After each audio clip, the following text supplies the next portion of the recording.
Everyone, Dr. Chad here. Oh, I think we're loading. We're loading. Not yet. Not yet. Hold on. I think we're still loading. Maya's barking in the background. All good. Okay, I think we're live now. Hello, everyone. Dr. Chad here. Hope you're all having a wonderful day. Uh, it is cold here all of a sudden in Texas. It's September and it's all of a sudden cold. It was 100 degrees a couple days ago and now it's freezing. So, how's the weather where you are?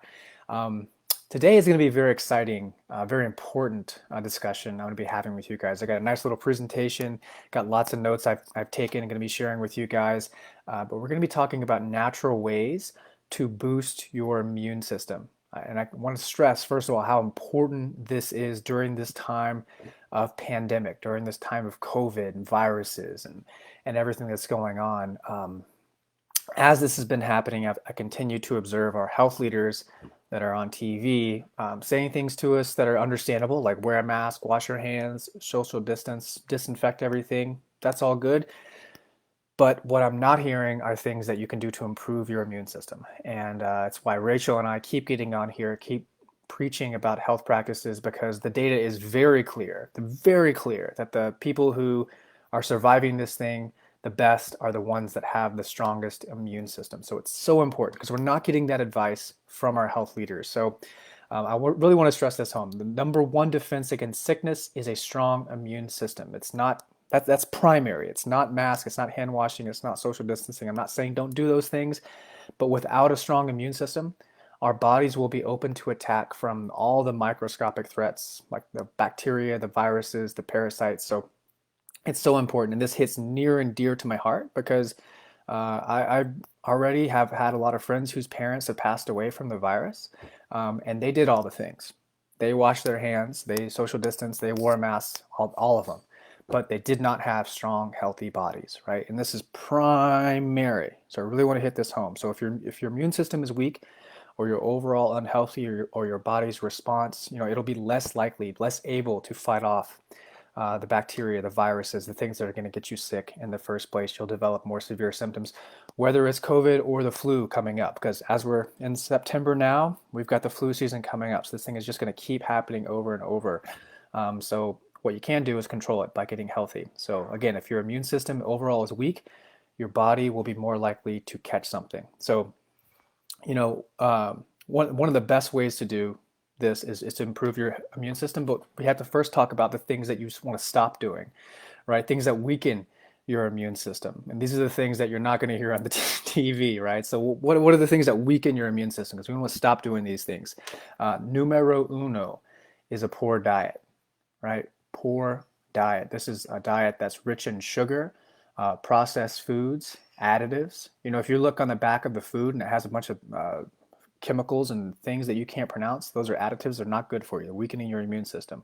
Sugar, anything that ends with "ose." I just put a post up yesterday or this morning about all the ways they hide the word sugar. Dextrose, sucrose, fructose, all these different names, but sugar's in almost everything, right? And a poor diet with lots of sugar and toxic fats and gut irritating foods, all that weakens your immune system, spikes your blood sugar, raises insulin levels, causes you to gain weight. Sets you up for all kinds of uh, chronic diseases that you don't have to deal with if you're just eating whole real foods. That's primary. Number two is smoking, right? If you want to be healthy, you can't smoke. I asked you guys a while back, and I know a lot of people in this group aren't smoking, but if you're ever considering giving up smoking, there's never a better time than right here, right now. Also, we want to avoid excessive alcohol if you're trying to boost your immune system. And I say excessive because we want to be practical here. 1 to 2 drinks every now and then is fine, but we really get in trouble when we go over that. We also get in trouble with alcohol when we start drinking alcohol with extra sugar in there, like margaritas or daiquiris or I don't know. But it's just something simple like red wine or clear liquor. That's going to be much better for you. But try to avoid excessive alcohol and the alcohol where they're adding extra sugar on there. Also, sleep deprivation. That's an easy way to, to lower your immune system. I'm going to talk more about sleep later on, but sleep, dehydration, obesity. If you're uh, obesity is one of the highest risk factors for COVID. So it's really important that we get that under control, and also managing stress. If you're stressed out all the time, that heightens your cortisol levels. That really puts you in your body in a sympathetic state. It slows down your digestive process. It weakens your gut. That's an easy thing that you can do to weaken your immune system. Also, antibiotics. There's a lot of people out there that are just chronically on antibiotics, and that stuff kills the biotics. It kills the biome. It's another thing that over time can really mess up your immune system. And then, of course, not maintaining regular exercise. So movement's really important. So those are things you don't want to do. Let's talk about what to do and also point you in the direction of some resources. Many of these resources are free too. You probably don't even know it. So if you're new to this group, you're going to be amazed at all the free resources we have for you to get healthy in this group if you just go to the unit section. So what are the easy lifestyle habits that you can do to boost your overall health and immunity? Number one, of course, is eat a whole food diet. It's always important to avoid those processed foods and make whole food, nutrient density a priority. The way we were raised in our culture was to not really think about quality of food. We were just thinking of how many calories does it have, how many grams of protein does it have, how many carbohydrates does it fat, what's the content of the fat. We don't always think about what type of protein it is or what type of carbohydrate it is. What's actually in there. We want nutrient dense foods. You're going to be better off with good quality proteins, good quality fats, lots of vegetables, just a little bit of fruit, a little bit of nuts and seeds, but really stay away from the processed and refined stuff. If you guys need help with that, I know many of you are going through our September 30-day reset, and all you guys are doing great. I see you posting all the time. That's one of the best ways to change over your relationship with food, to throw out all the foods out of your pantry, bring in healthy foods, start from scratch, really pull the Band-Aid off, and the results are amazing. We're going to be having our October reset, opening the doors on that around the 25th of September. But you can get started on eating healthy now on your own. Just practice like looking at the food. Is this food real? Where did it come from? How many steps, how many things had to go on before it actually got to your table? Eat whole, real, nutrient dense foods. The next one is getting adequate sleep. We talked about how inadequate sleep is going to make your immune system really weak, but sleep is so essential, and most of us do not get enough of it. And the thing is, while we sleep, our bodies shift into restoration mode. It produces higher levels of hormones, chemicals, and white blood cells, which heal wounds and fight infections. And there's numerous studies on the benefits of sleep. It's the least sexy thing to talk about. No one wants to talk about sleep. It's challenging to get people to go to bed on time when there's all these Netflix shows out there and they just keep playing one after the other. But you have to make your sleep a priority. There's never been a better time to work on your sleep now that we're staying at home more, right? So to help you with that, we have a 7-day sleep challenge. If you just go to the unit section of this private group that you're in, go to the unit section and scroll until you find 7-day sleep challenge.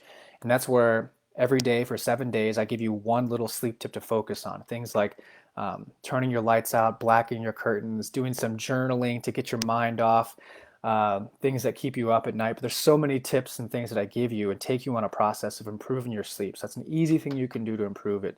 Highly, highly recommend you guys make sleep a priority. When I polled the group, I think it was a week ago, I asked them like, how many hours on average do you sleep each night? I'd say the average was around like 5.5. That's not where we want to be. I'd say the minimum of where you want to be is 7, preferably 8 or 9 of uninterrupted sleep. Many of those people who said they were on average sleeping 5.5 hours a night were still waking up throughout the night or they're having a hard time falling asleep. That's a good indication that the nervous system is ramped up, too much caffeine, lots of processed foods. So we have to do lots of little things to prioritize sleep, but it's super, super important.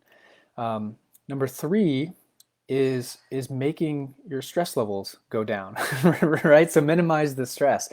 So it's understandable also why during this time you might be stressed out about financial situations. A lot of people, because they're more lonely, relationships are kind of going away, but many people's jobs are in jeopardy. So it's understandable why we'd be having stress, but that stress, like I mentioned earlier, raises cortisol levels, disrupts the gut function, lowers the immune system.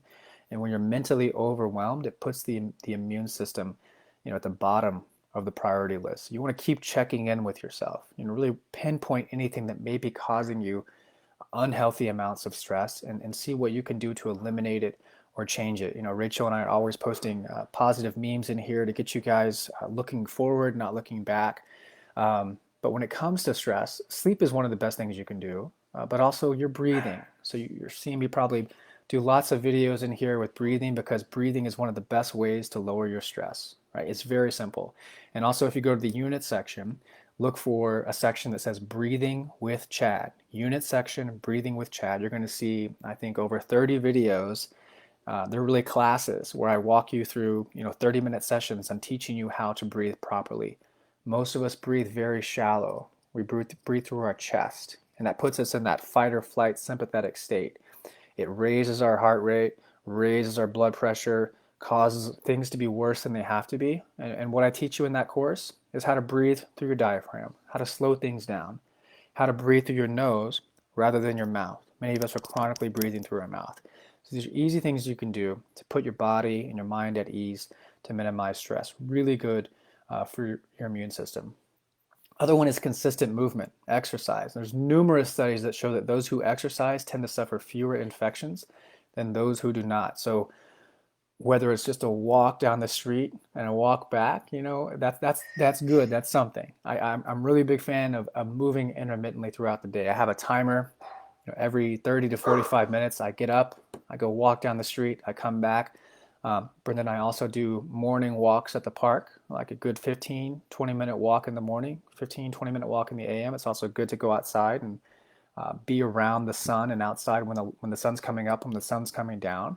That helps regulate your circadian rhythm, your body, your cells, your skin, your pigments. All of it can pick it up, and it lines itself with the rhythm of nature, right? And that's going to help you sleep well also. So one of the best things you can do first thing in the morning, go outside and walk. Tells your brain, start producing more cortisol.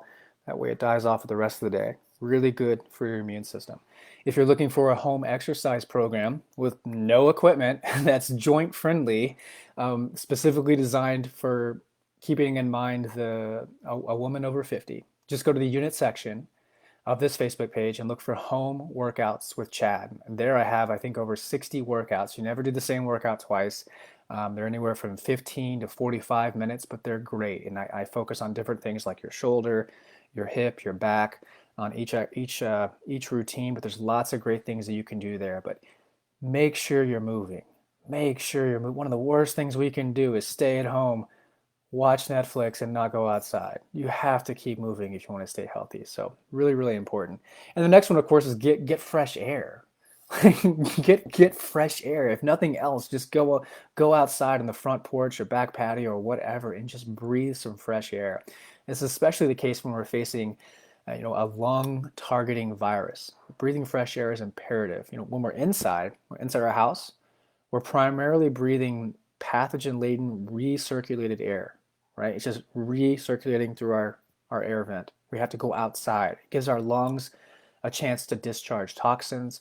It increases oxygen intake and it lowers cortisol, okay? Next one, hydration. Hydration, you guys. You always see me with water next to me because I'm like just chugging water all day.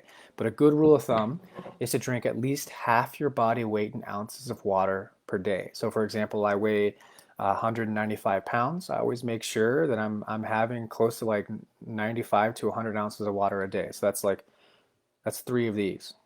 It's really simple. I just make sure I drink 3 of these throughout the day. And also when I'm drinking lots of water, you know what I'm not doing? I tend to not snack as much. A lot of times when we snack, we're just really thirsty. And a lot of people are staying home and they're nervous. They don't know what to do, and there's like food right there, so they just end up eating more. So rather than eating the snack, go for water every time. It's like one of the best things you can do. Staying hydrated. Your body's over like 70% water. Super, super important for your hydration. Really important. So those are all lifestyle things you can do, movement things, nutrition type things, but there's also key nutrients that you can use to enhance your immune system.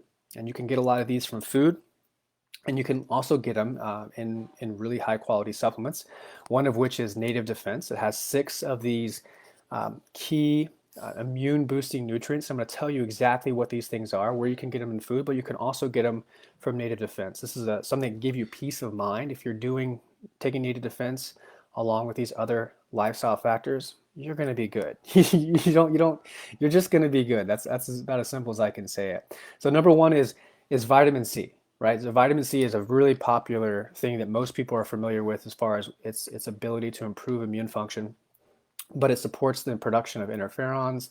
It enhances the function of phagocytes. It supports cellular immune response. So many good things about vitamin C. You can find vitamin C in guavas, bell peppers, kiwi fruit, strawberries, papayas, broccoli, tomatoes, kale, snow peas. So lots of good ways to get it from food. And research indicates that vitamin C deficiency can lead to reduced resistance to certain pathogens. And while higher supply strengthens various parameters of the immune system. So vitamin C is super important. It's one of the main components of native defense. Number two is vitamin D. And vitamin D is another one that could be one of the main reasons why people are suffering the most from COVID is vitamin D deficiency. We're seeing higher rates of it in people that are vitamin D deficient. It's also important to know that the darker your skin pigmentation is, the more vitamin D you're going to need. You know, think of what your ancestors would have been doing. They would have been out in the sun more. So your body, your genes are expecting even more sun, which is one of the best ways that you can get vitamin D. But you can also get some vitamin D from your food. So you can find it in various foods like salmon. You can find it in beef, egg yolk, butter, liver, if you're down for that. Those are all good sources. But any fatty fish is a good source of vitamin D. But vitamin D promotes immune responses. It activates antimicrobial defenses. It protects against respiratory related illnesses, which is why this is so important with the virus. And it increases immune cell function. So definitely start taking vitamin D. And again, this is also one of the nutrients here. Vitamin D is actually a hormone, but you can find it in native defense. Easy way to get vitamin D.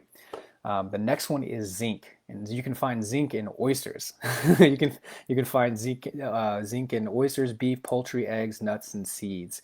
But zinc is a key micronutrient that our body needs for a number of roles, from supporting growth and development to boosting neurological factors. It's also essential to immune function, and it affects how our cells respond to infections and can keep inflammation under control. And as far as biochemical actions, zinc inhibits viral replication, so it can slow down the spread of any viruses. It increases number and function of immune cells, and it decreases duration of sickness. So zinc is huge, a huge nutrient for supporting immune response. Also something that you can find in native defense. And then we have quercetin. You can find quercetin in red onions. You can find them in apples, berries, grapes, some teas, tomatoes, as well as seeds and nuts. You can find them in flowers if you're into flower essences, something my wife is into, which therefore I'm into. So lots of different ways you can get quercetin from food, but quercetin is super important because it mitigates inflammation as well. It enhances uh, the immune system. It expresses antipathogenic activity, and it also supports respiration. So quercetin, super important. Also something that you can get in a very easy way with native defense. And then we have elderberry. Elderberry like went off the shelves when COVID hit back in February. Almost everybody ran out of elderberry, but we were a little bit ahead of the game, so we stocked up on elderberry so we'd have enough to make sure we had it in our native defense formula. But elderberry is one of the most commonly used medicinal plants in the world. It's a dark purple fruit. It's a rich source of antioxidants, and its biochemical actions are that it fights harmful bacteria, it increases white blood cells, and it reduces illness duration and improves flu symptoms. So as we approach the flu season here, it's really good that you get ahead of the game and start doing some of these things that I'm talking about here. But elderberry is another one of the things that are in native defense. A lot of people are sold out of elderberry, but it's also in native defense. Last nutrient here, one of my favorites is Siberian ginseng, and this is an Asian a root from also from Russia, and it's particularly high in compounds that help support the immune system.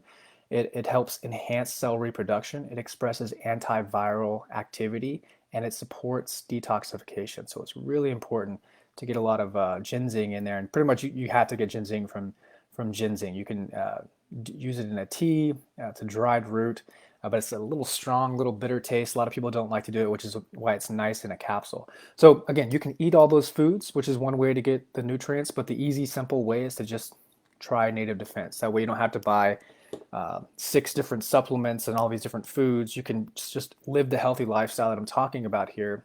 Work on your sleep, work on your breathing, get rid of the sugar, and have the peace of mind that you have a strong immune system with Native Defense. So right now we're doing a special of 51% off. We really want you guys to try this product and have that peace of mind. So between now up until Saturday, we at Native Path are doing a promotion, 51% off of Native Defense. You can try this. I like to take it first thing in the morning on an empty stomach. I typically take it with a lot of other things like collagen and probiotics and turmeric. But we made this specifically to help people with the flu season, and it turned out it was also one of the best things that you can do once we entered the era of viruses. So hope you guys enjoyed that. If you have any questions, let us know. But these are some things that I wanted to share with you guys because the message of the importance of boosting your immune system is one that's not being put out enough. Again, it's good that we're doing all those other things, but the number one thing that you can do is have a strong, healthy body and boost your immune system. So hope you guys are doing well. Hope you're having a wonderful day. And I will talk to you guys very soon. Okay, bye-bye.